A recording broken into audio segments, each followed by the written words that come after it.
Hey, everybody. Welcome back to another episode of Ask a Property Manager. This is episode number 56. I am Eric Worrell with rentprep.com and joined always by my co-host, Andrew Schultz. How you doing, Andrew? Good. How are you this morning? Good. I'm going to give us a little bit of name recognition here. Put it on the screen. I never do that. Oh, I feel fancy. Yeah, right. We got a couple interactions already. Debbie's giving us the googly eyes. Jen, how you doing, Jen? Morning, Jen. So we got a few questions here today. These ones are a little bit beefier, and I see that only two. Nope, we do have 3 questions up. So we'll start with the really quick hitting one. It's a little bit shorter question. The other 2 are going to kind of fill up the screen a little bit. But okay.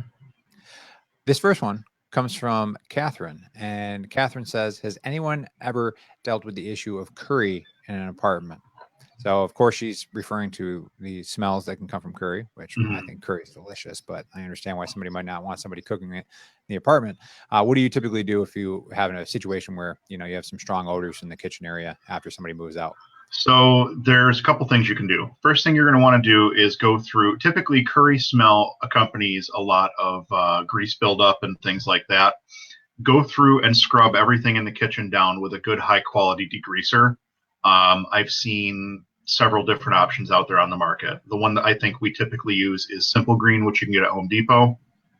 They do have a degreaser, so and when I'm talking everything, I'm talking inside and outside of cabinets.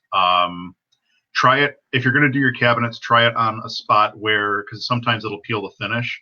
So if you have like a wood cabinet, make sure you try it someplace where it's not obvious first, just to make sure you're not going to peel your finish off. Mm-hmm. But yeah, go through, get everything scrubbed down, get everything degreased inside and outside of the stove.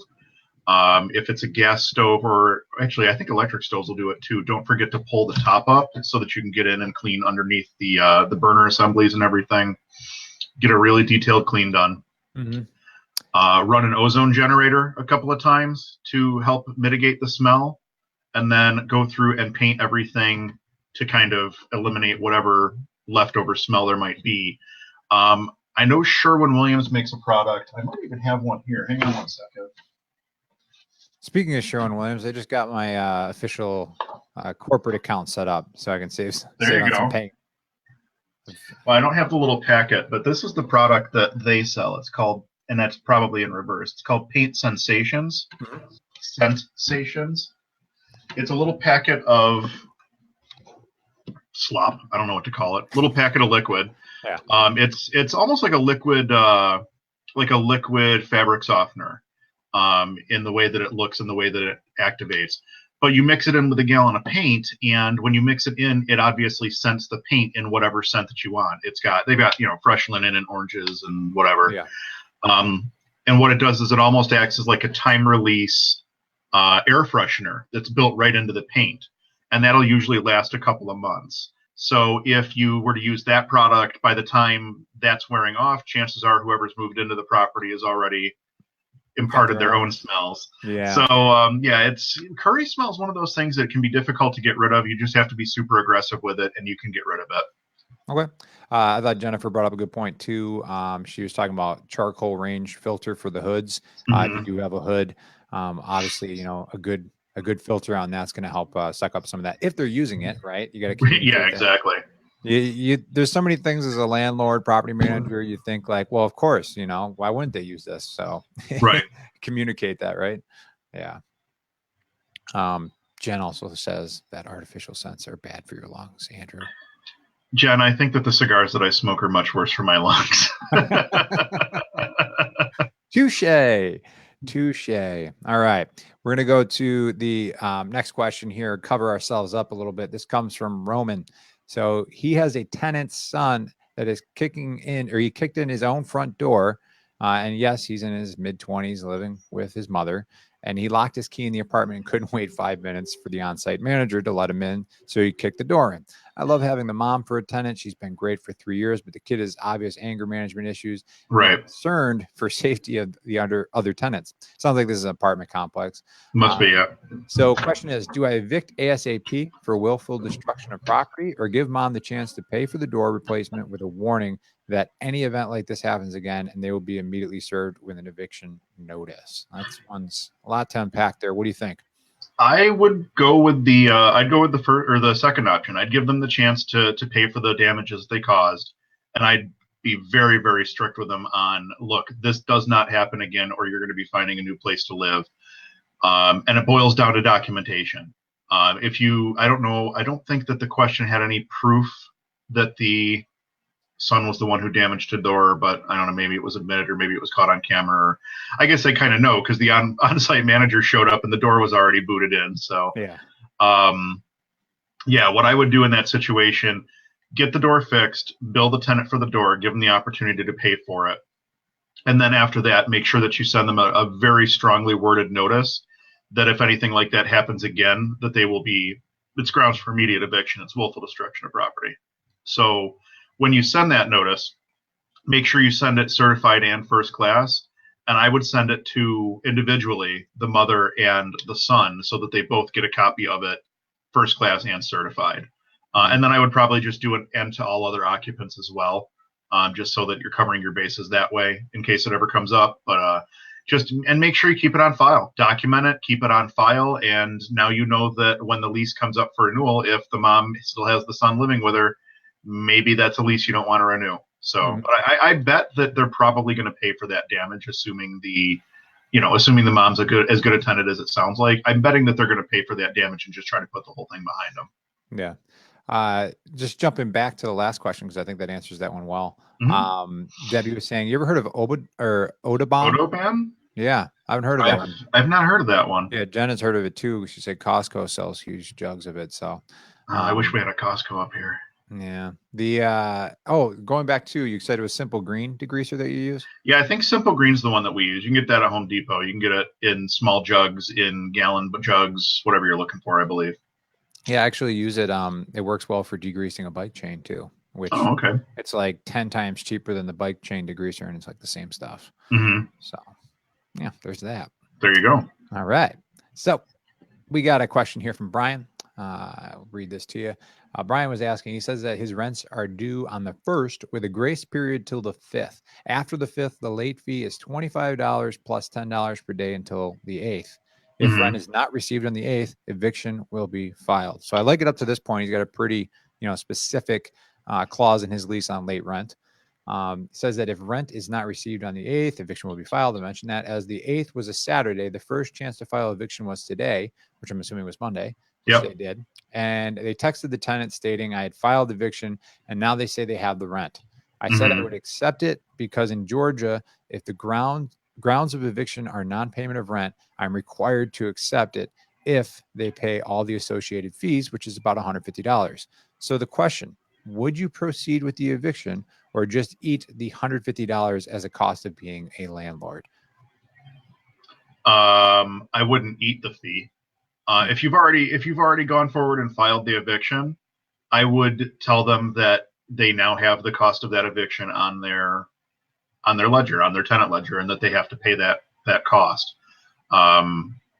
Make sure, it sounds like they might have a state law based on the way that question was worded. They might have a state law that says that the tenants are responsible for the fees. One thing that you might want to double check is making sure that your lease actually has something in there that indicates that any legal fees associated with an eviction are considered an added rent. So if you have a $150 filing fee, you can add that onto the ledger and it would be considered added rent and not something else. Because a lot of times judges will get finicky about charges for damages or charges for legal fees versus charges for rent when you get to an eviction court. So just make sure that you stipulate in your lease that any legal fees added to the ledger are to be considered added rent. Okay. Yeah, have you dealt with this issue before? Or is your leases are typically written up in a different manner than this? So we have that clause in there so that if we have to see, even like our 3-day notices, if we have to serve a 3-day notice, it's written into our lease that tenants are responsible for the cost of the service of the 3-day notice, which is, I think we're charging $55 for the service of the notice. And then whatever the cost of the mailing is, usually it's like $8 to send it out. And that's, we tell them that if they want to continue living in the apartment, once an eviction starts, it's a very slippery slope. And we tell our tenants that from the onset. We tell our tenants, once an eviction starts, it's a very slippery slope. You're going to start eating fees. You're going to start, incurring attorney costs and everything else. Your Mhm. best bet is to communicate with us before we get to the point where we're getting ready to file an eviction. If you need to set up a payment plan, I'd rather you set up a payment plan than incur, you're going to get some late fees, but you're not going to have a docket filing, a service of notice, an attorney charge, and everything else. You're way better off to communicate with your landlord than you are to just kind of leave things hanging in the wind. It never works out for the tenant when they ignore the landlord. Yeah. I think one of the other things too, and I think we've talked about this before, but sometimes the tenant's not aware that if they have an eviction served and filed, but it actually Mm-hmm. isn't executed, so they're never actually evicted because they end up paying the rent on their background check report, those can show up depending on the service you're using. So Nice. yeah, so I mean, it's great for landlords to see because you'd want to see, oh, this person was, they filed for eviction like 10 times, but it just never was Right. executed. Right. And we actually dug into these reports and it was like, oh yeah, this person at this apartment, 10 months in a row would pay late, and it was that apartment's process that you have. Yeah. So it's good that the tenant understands that too, because it's not just, oh, I just got to pay them once they threaten me kind of thing. Like that stuff can go on your background report. So Oh, absolutely. Yeah. I mean, and it's going to make it that much more difficult. If anybody runs a background check on that guy moving forward when he eventually does get evicted from the apartment he's in, that's going to pop up every single time, and it's going to turn into a real nightmare for him. yep.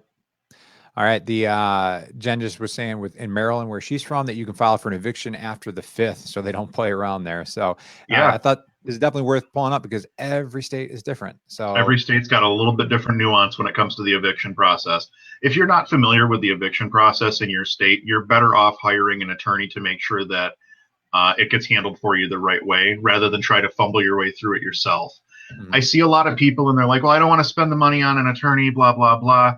All right, well, you can spend the money on the attorney, which might cost you, I don't know, I think ours charges $350 to do the eviction procedure, like the actual appearance and stuff like that. Or you can sit and fumble around in the dark looking for a light switch for months while this tenant continues to live in your property for free. Just spend the money, get control of your asset, get the asset filled with a paying tenant, and move forward with your life. Don't delay. If you're not familiar with the process and you're not sure what you're doing, just go get the help that you need. Spend a little bit of money because it's going to save you in the long run in not misfiling something and getting a case thrown out or whatever the case may be. Just I always encourage people seek professional assistance when you need professional assistance. Yeah, yeah. It seems like one of those ones where hindsight is 2020, and somebody probably goes through everything. And they're like, oh, I wish I just got an attorney from the beginning. Yeah, exactly. I mean, I see people posting sometimes, and I know some states are different, but I saw somebody posting the one day, and it taken them 6 months to get rid of a tenant. They had a bad tenant that was living there for free for 6 months because they wanted to do it themselves. And I'm just sitting there thinking to myself, you'd hired an attorney, you'd already be done with this process. Yeah. But you can lead a horse to water, I guess. Yeah. Yeah. Well, that concludes the 3 questions for this week on Ask Property Manager. Andrew, thank you for your insights and picking these questions out of the Rent Prep for Landlords Facebook group. If anyone's Mm-hmm. watching this, they're not in the group, check it out. There should be a link on the original posting on Rent Prep's Facebook page. And we'll finish it off with a little wave to Andrea, who gave us a wave emoji as we were talking earlier.